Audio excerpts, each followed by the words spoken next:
These seem to be the shifts of value creation from old architecture to new. And I call this thing onlyness. And what I'm trying to celebrate in that language is that each of us is standing in a spot in the world only you're standing in. It's a function of your history and experiences, visions, and hopes. It is both everything you've been and done, but also what you deeply hope for the world, both present and future. And it's from that place in which we create value. And when used as an organizing principle, it allows you to actually figure out how to tap into the inherent talent of each person, align them based on a much deeper purpose than money, and then figure out how to galvanize action as one.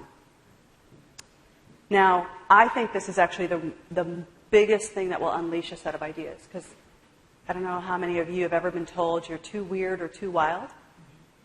Like you've sat at some table, and for whatever reason, maybe you were the youngest person at the table, or maybe you were the person with the greenest hair, right? Whatever it was, there's been times when you've been told you're too weird or too wild for this. And so we really don't want to hear that original idea.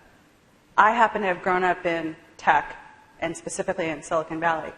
And I find sometimes that when I work and operate within that world, I feel like all they're ever looking for is one particular way of good.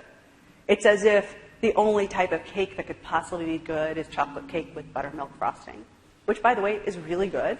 But it's like suggesting that cupcakes aren't good, or galette de roi are not good, or pies. We would completely miss out on the category of pies.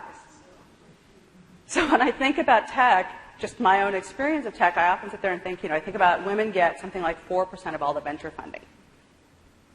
People of color, if you add that factor in, go to 1.5%. And I'm absolutely convinced, just based on all the people I know within the sector who are doing really interesting things, it's not for the lack of ideas, it's that we're looking for the chocolate cake with buttermilk frosting.